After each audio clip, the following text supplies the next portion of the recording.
Man, trying to record here and there for this is tough. And I've got such a huge staff. There's nobody here.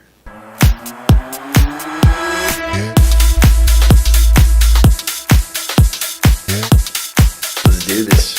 Hey, welcome to another edition of the Ripple Effect Podcast. I'm your host, Steve Harper, and I am grateful that you are tuning in yet again. Like I said in the intro, I'm pretty pumped up about this topic, and so I'm going to flip the script a little bit over the format changes that we made a few podcasts ago because I'm so excited about this concept that I just want to dive back in and just start the conversation. Because how to earn and keep business, I think, is something that a lot of us struggle with, especially how to earn, right? The one thing that kept coming over and over again on the comments was the closing aspect.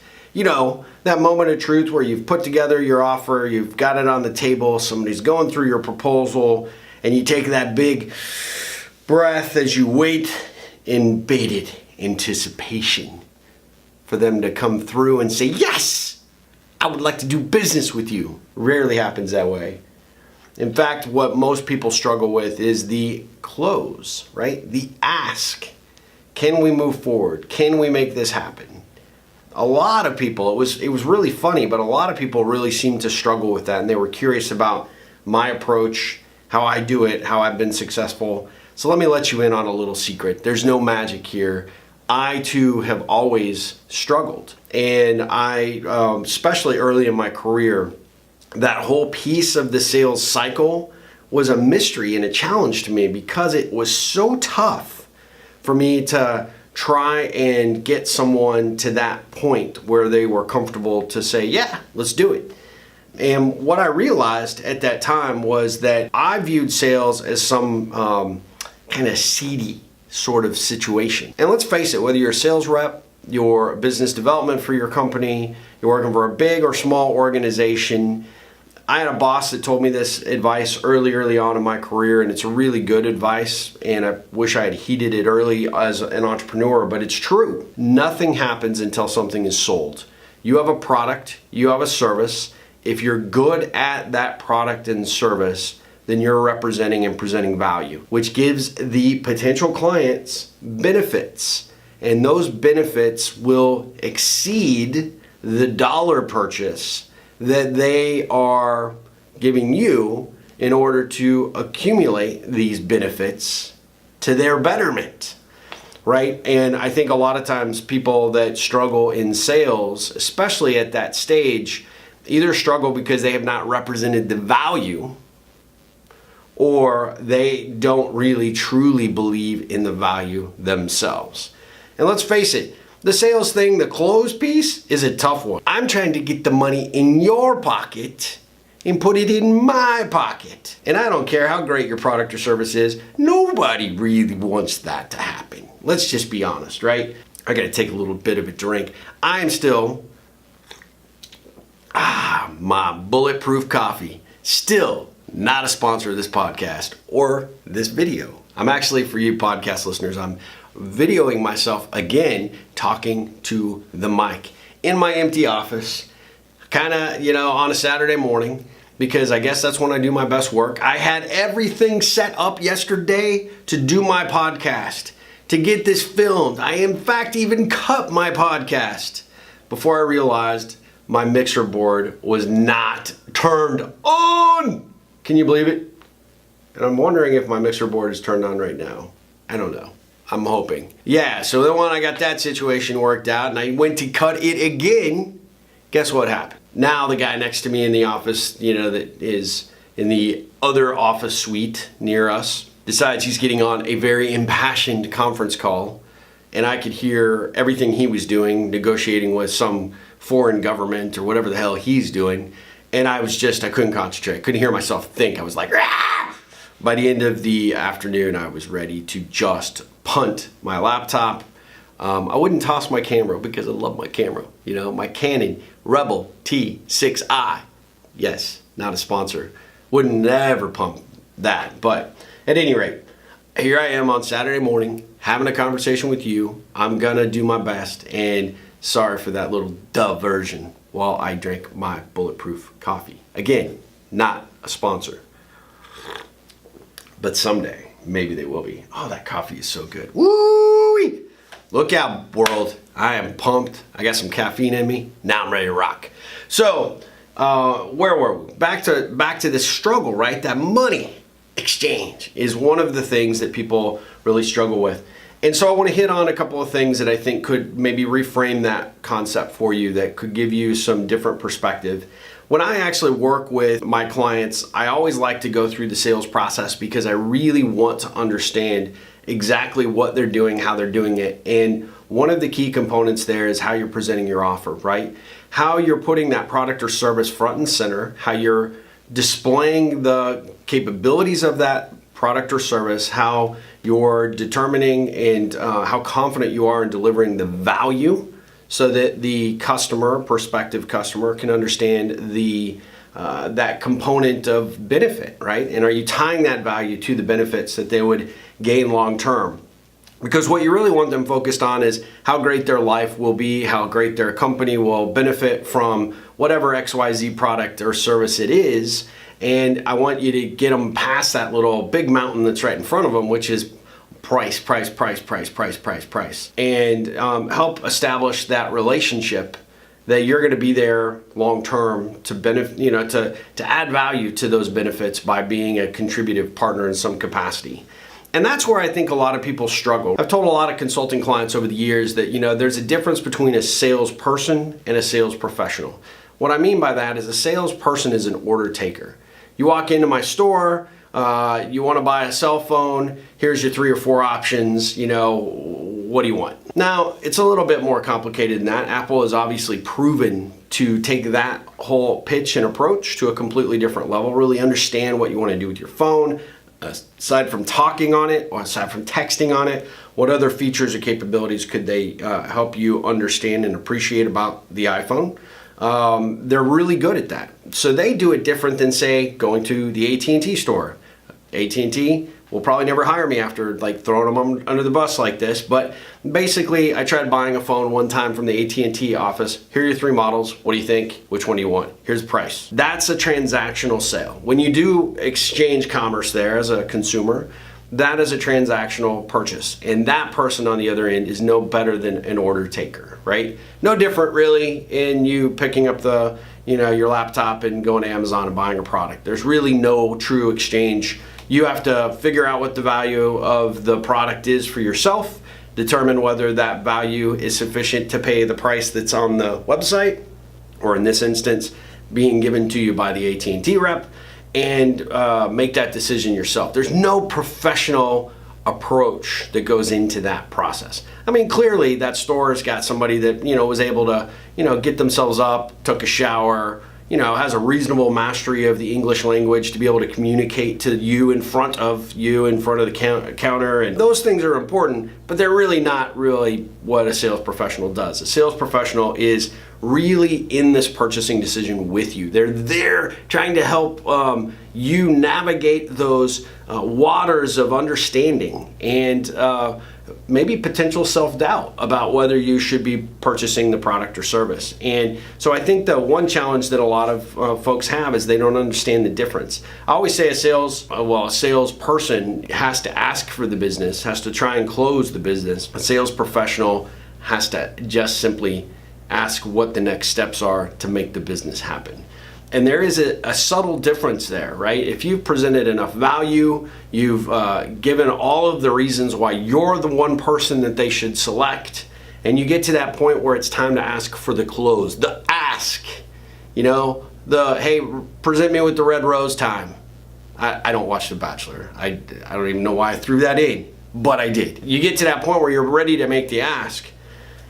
Most sales professionals don't have to say, well, what do you think? You want to sign today? They're like, well, what do we need to do to get the ball moving? What do we need to do to get the paperwork started? How do we want to start this process, right? My best close is really, so you understand the capabilities of and I'm gonna flip the script a little bit on this by saying, my software company, presented you the value of the software. Definitely you see, that it's an easy solution to use. You've agreed that your team could benefit from this. So what's it going to take for us to get you started on your first project? That's the moment of truth. It's what I call a testing close, because what it will tell you very quickly is whether that person is truly committed to moving forward. It will allow you to establish an understanding of maybe you thought all the work was done, but there's still some doubt. There's still some questions that need to be answered, and that's critical for you to be able to pick up on. Order taker, they'll miss that all day long. Well, let me know. Blah, blah, blah. Come back in next Saturday. Sales professional will be like, well, let me ask you, what's holding you back? What's keeping you from being able to make the decision to move forward with us? What else can I present to you by way of information, maybe referrals to clients, to help you feel more comfortable to be able to move forward? Because that's really what we want to do here, right? At the end of the day, that's the goal, is to try and provide that client with the product or service that they really need. And if you fit that niche, then you certainly, as a sales professional, never want to let that go. And let's talk about sales professionals, right? You could just be hired as a sales rep, but you might be a business development person. You might even be a person that is technically in the marketing space, but you have to get good at understanding customer needs, understanding how to be able to pitch and promote those needs. And a lot of times it's important that you understand that sales process. So being in that sales cycle for your company could be a critical component. And if you're a business owner, entrepreneur that is really responsible for growing a company, you should be the number one salesperson. No doubt in my mind that you should be the person out behind the desk, out from behind the desk, and in front of those customers, asking those questions, figuring out what you can do to create and add additional value to your products or services to get more people to say those beautiful words, yes. Let's move forward. So I think that's really, really, really important. So what are the challenges that people generally face when it comes to sales? Well, try not to be desperate.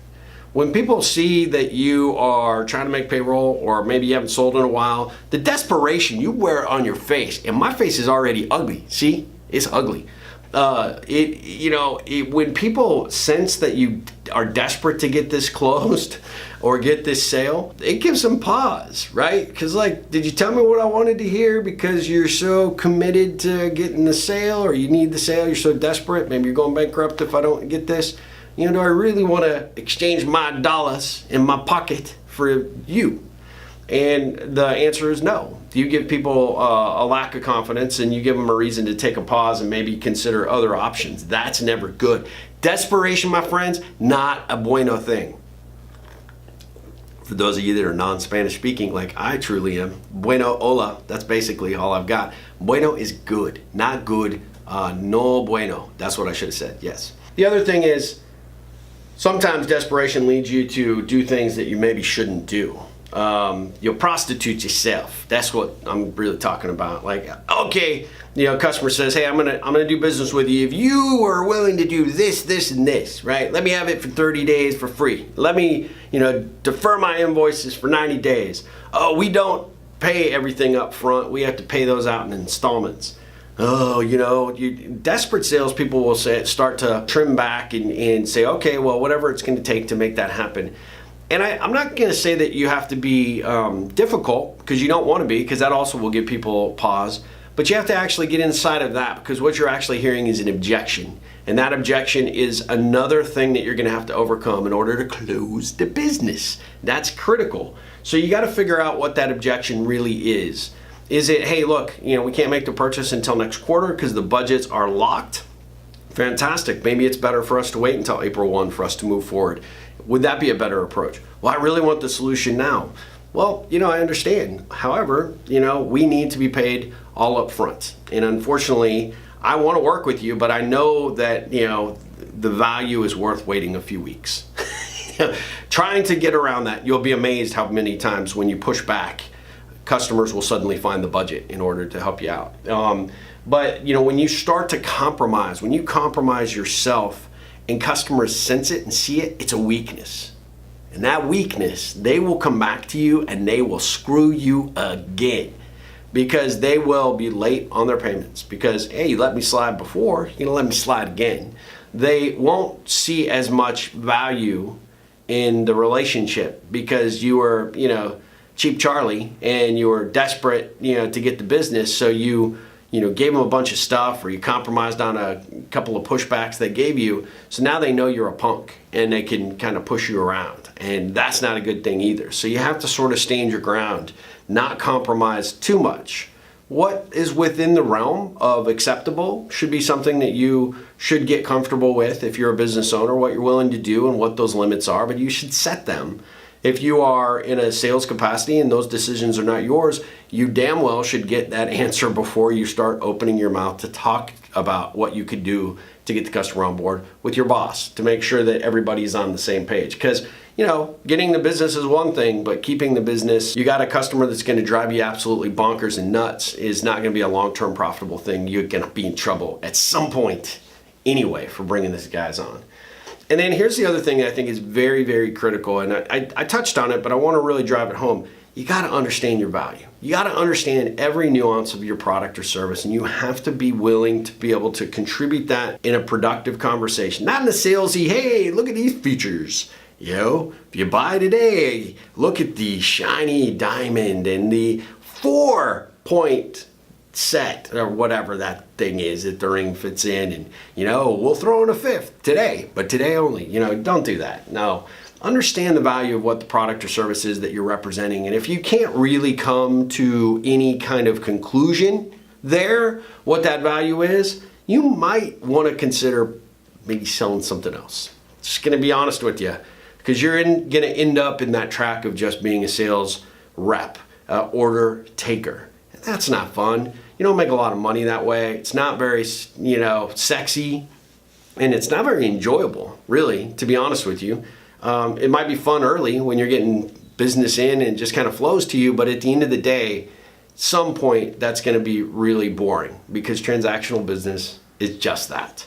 So I think you need to understand your value, and then you have to demonstrate the value that they receive by engaging you. I think one of the biggest mistakes salespeople do, and even some sales professionals, is they will get that business closed and then, whew, not my problem anymore. That's over to the implementation team, or that's over to the development team, or that's over into the installation guys, and they're on to the next opportunity.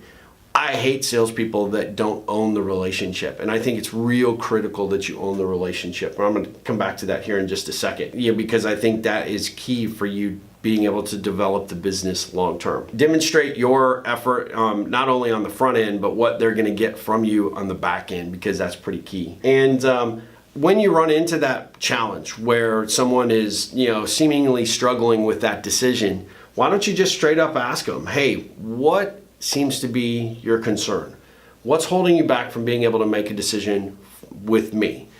And you'll find out information about competitors. You'll find out information about maybe other sales approaches that these other folks have put in front of them. Maybe you haven't represented that you are missing a feature or capability that they really wanted, and so that opens up an opportunity to have a conversation about that, and whether it's a valid reason to stop or not.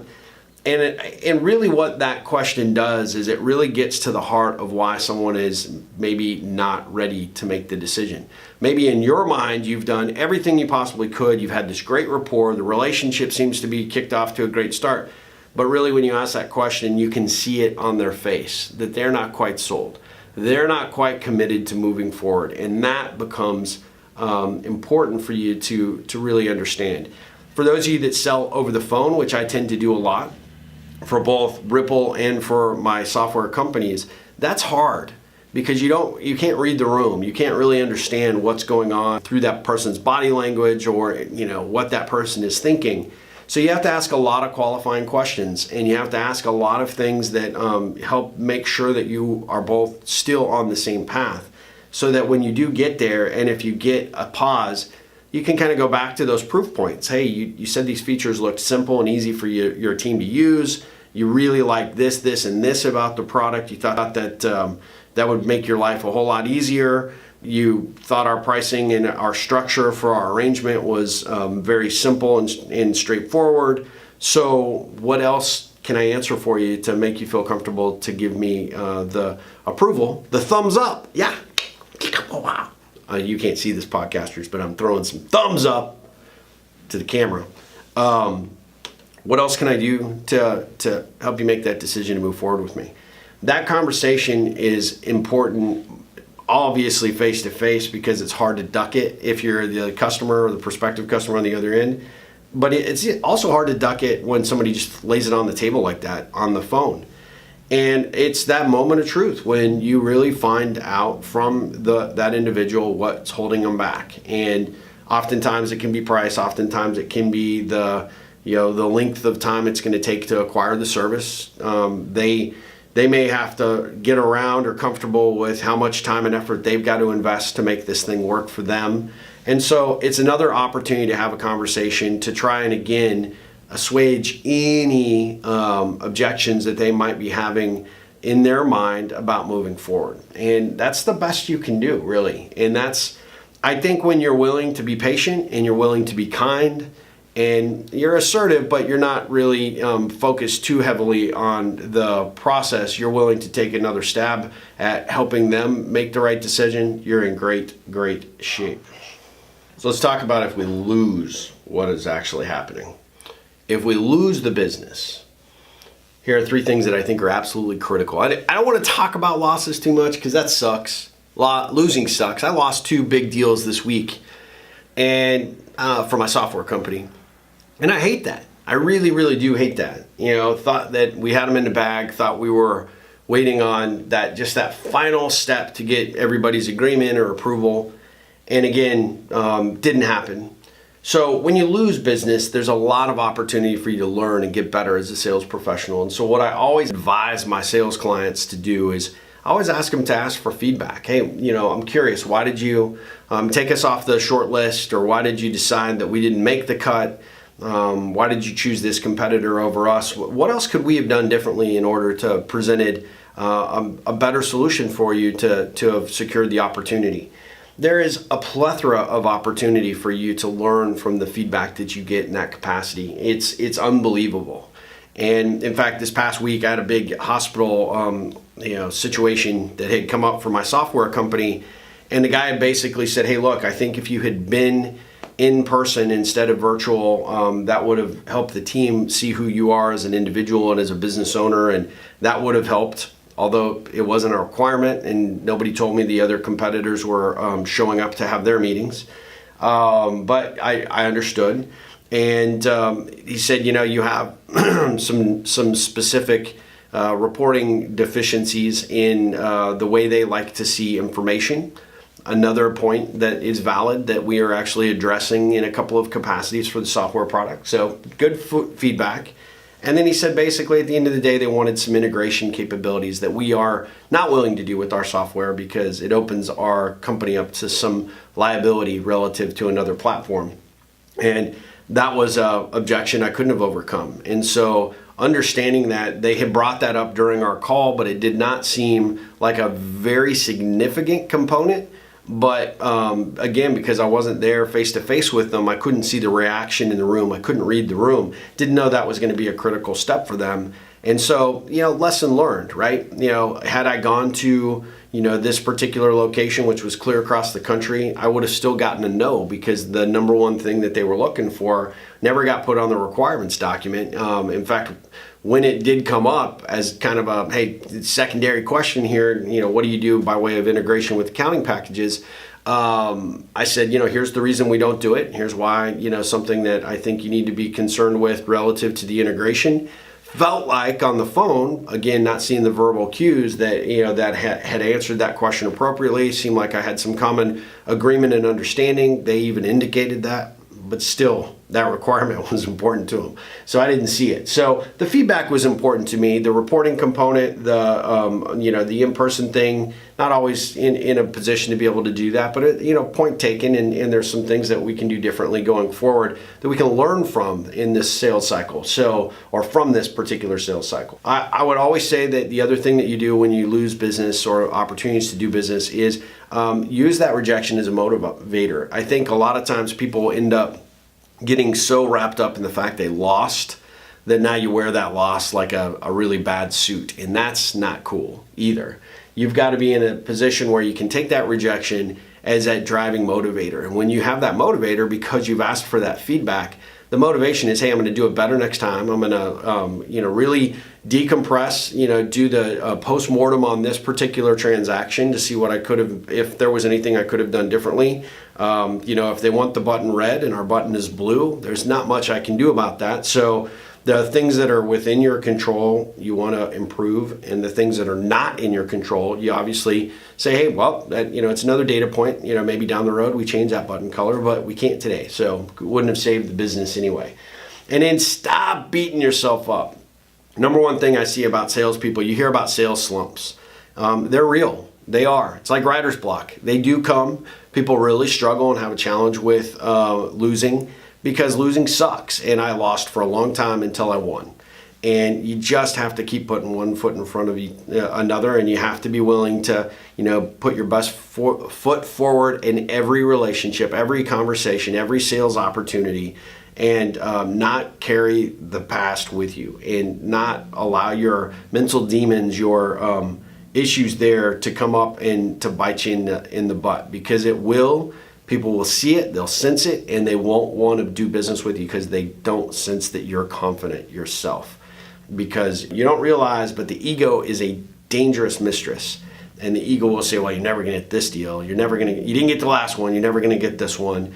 You have to find a way to shut that ego up and be able to move forward, because sales is a tough game. Business development is a tough game, no matter what you're doing, for how big a company you are, or how small. The business development and the sales process is always a challenge. Don't be kidded that it's not, because it is. But when you do lose, don't allow the demons to come out and to beat yourself up. So that's the negative. Let's flip back to the positive, because that's what we really want to be talking about here on this podcast, is the positive stuff, right? Yeah, at the end of the day. And so if you win the business, don't be that salesperson. Don't be that individual that kind of pushes it off to everybody else. Yeah, I'm never going to talk to that customer again. Never going to get engaged with them again. I tell my staff at my at owner inside my software company that engagement is number one key and critical component for our product to be adopted. It's absolutely essential, and that means we have to be front and center and staying involved and engaged with our customers. And really what I believe is that you have to build that relationship. And I want that relationship built not only from my perspective as CEO and really number one sales guy with my customer, but I want every single member of my team to have that relationship, from the person that's collecting the invoices and sending them their billing, from the person that's out, doing the implementation and support training, for the person that's answering the phone. I want them to feel like they've not only bought a software product, but they have bought a partner. And that's really our goal.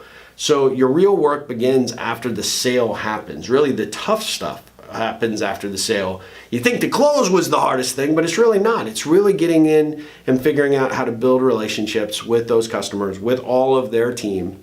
And that is important, because that's what builds true, real business value. And I always ask our clients, consulting from the Ripple side now, I do sound like I have multiple things going on. For those of you that have maybe never listened to this podcast, I'm kind of a serial entrepreneur. I have this Ripple thing going on where I'm a speaker, motivational speaker, trainer, professional coach. I get to do that. It's my passion project. And then I'm also a technology entrepreneur. So I have 2 software ventures, technically 3. I got one kind of in the garage right now. But, get the luxury of being able to wear multiple hats during the day. And I truly, truly, truly feel blessed and love my life because of it. So at any rate, just to clear that up for anybody who may have listened this far that doesn't understand who this guy is, this is it. Business relationship, look for, what I was saying is, you're looking for and finding ways to add value to those clients, and you're doing it in a way that makes sense. And I always start off with a consulting client by saying, hey, tell me about your biggest clients and how much evangelism they're doing for you out there. And you always get this weird look like, hey, what do you mean? What I mean by that is, if you've done a great job, you've created a great product and service, customers are benefiting from it like you said they would during the sales process, and they are seeing the results thanks to you, they should be out there singing your praises from the highest hilltops. Every CEO has a group of CEOs they hang out with. Every CFO has a group of CFOs they hang out with. Every role within that organization has colleagues at other companies that they meet and see at every other conference. And these questions come up. Hey, what are you guys using for this? And, what product or service is, that we should be looking at. You want that person going, that was my clap, sorry. I know your widget. I know the widget guy that you need to talk to. It's Steve Harper. That guy, man, he is the widget master of all time. He is the greatest. I don't know why. I just went Adam Sandler on Waterboy. But anyway, that's what I see. You want them out there talking to their professional colleagues, their friends, their family, people that could potentially benefit from your product and service when the conversation comes up over cocktails. Do they call it like that? I feel Don Draperish right there. Yeah, let's go have some cocktails. Let's talk about Awesome Steve. No, just kidding. You want them having that conversation. You want them sharing their knowledge about your product and service. And I tell you what, when those opportunities come in, the sale is almost half done. As long as you don't screw it up, those things have real value. I always tell an organization, I want to look at that process because I don't think most people spend enough time on the relationship building process after the sale. So if you're a CEO or a business leader, I want you to ask yourself, how much time do we spend in front of the customer? Do we only see them at renewal time? Do we only see them when we have new features and capabilities that we want to push out and we want them to buy? Do we know anything about their organization? Are we keeping our ears focused, our ears focused, our ears tuned, our eyes focused, and our brain engaged for opportunities that could benefit them? And you ask yourself, Steve, how do you do that? How does that work? And it's really, really quite simple. Basically, you get to know that person. You get to know what they're about. You figure out how to create a relationship with that person. And I do that a lot with my customers by asking them how they got to where they're at. What floats their boat about their job? What organizations do they belong to? What is important to them? And I always ask that question, is there anything else I can be keeping my eyes and ears open that would benefit you in some capacity? Because when you do that, oh my God, you open up Pandora's box relative to that person and their level of commitment to you. At a purchasing agent that I worked with previously at a school district that, it's a very transactional business that they're in, right? They push paperwork and their job is to get the best product for the least amount of money. And it's not a very glamorous job, let's be honest, not very sexy, but this particular individual, you could tell, has been in the business for a long time, has not been accustomed to a vendor even showing any marginal interest in getting to know who they are. And when I actually asked her, hey, how long have you been with the district? And she told me, and I said, man, that's great. I mean, they must be lucky to have you. And, we started just chit-chatting. I asked her if she ever went to the National Purchasing Association conference. And she's like, how do you know about the National Purchasing? She had a lower, not a low voice. She had a women's voice. But I don't do the women's voice really well because I got allergies right now, so it's just not real good. Well, how do you know about the National Purchasing Association? See, it sounds like Yoda. That didn't make her sound really impressive. Anyway, I'll just use my regular voice. How do you know about that? Well, I actually have this other side of my career that I do. I'm a keynote speaker. I've actually been to their conference as a keynote speaker and have done some regional events for them. And she's like, oh my God, fascinating. And so that she goes and attends these events, and so then you keep your eyes open for other things that might be of benefit. And in my instance, I saw this other organization that actually is more of an opportunity for purchasing agents in all different industries to network, and so had seen an alert about one of the area events, and so I pinged her and I said, hey, I don't know if you attend these, have you ever attended it, but I saw this upcoming event a few months down the road and I thought of you. Oh my God! It's that connection point I've talked about. If you're new to the podcast, go back, find some episodes on connection points, because these are the key things that really help you add value to the relationship that you're trying to develop. And this, just mentioning this, that she didn't even know this organization existed, was such a huge investment in our personal relationship that it blew her away. My point is, why do you care, right? She's not a decision maker. She's not the one outsourcing information for the districts or has any influence. Wrong. She's the one that's going to process my renewal paperwork next year, and all my renewals have sailed through like nobody's business, let me tell you. But she has other colleagues in other districts. They know what their districts are looking to buy in terms of software. And so because she's been my evangelist, I've had many doors opened for me that would have otherwise not been available, because I hadn't spent any time to get to know her. So spend the time, be proactive, stay engaged with your customer, not just the person that writes the check, not the person that signed your order, but people at every level. Because then you become truly a partner to them. And when you become that, you become unreplaceable and almost immune to your competitors that are no doubt calling on them. So that's my advice to you.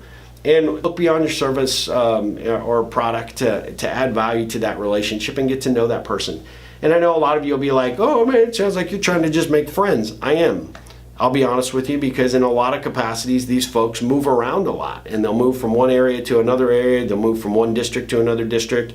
One event planner at a company might move to another company for that same role. I've gotten tremendous amount of speaking and training opportunities just because I stay in contact, continually try to add value, send articles of interest, send things that I see on news blurbs or blogs that might be of interest to these people. It takes no time on your part, but when you're proactive, it's strategic and it continues to add value and color and context to the relationship that you've created with these folks, and that will pay off dividends.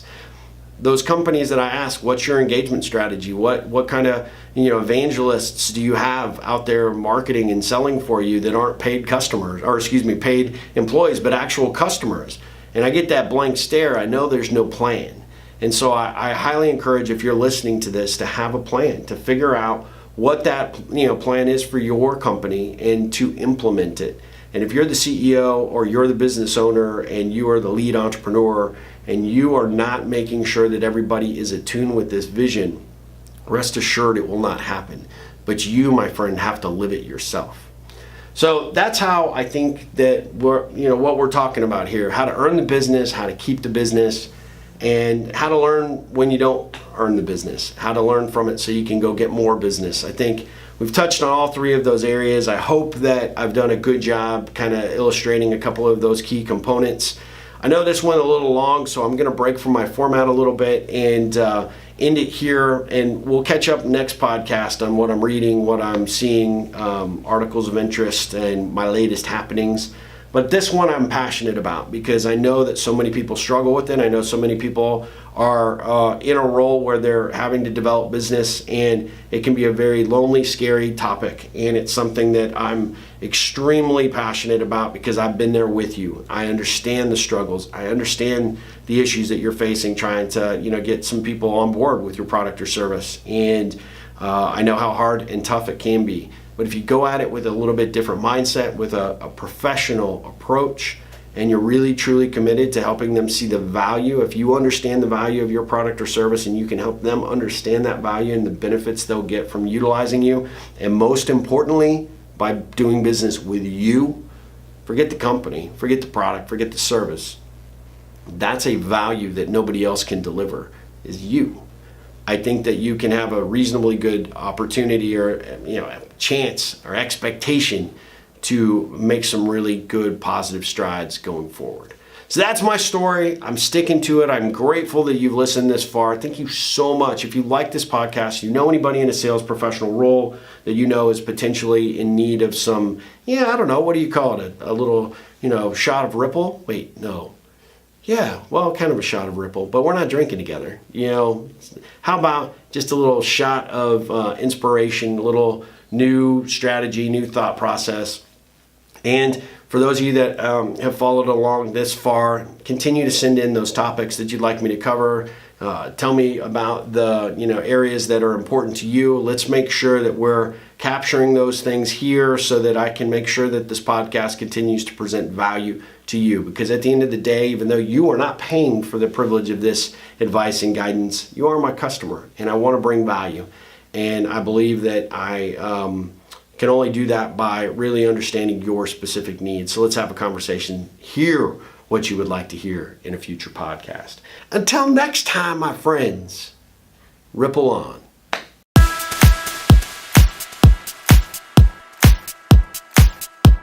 There it is. Done. Finito.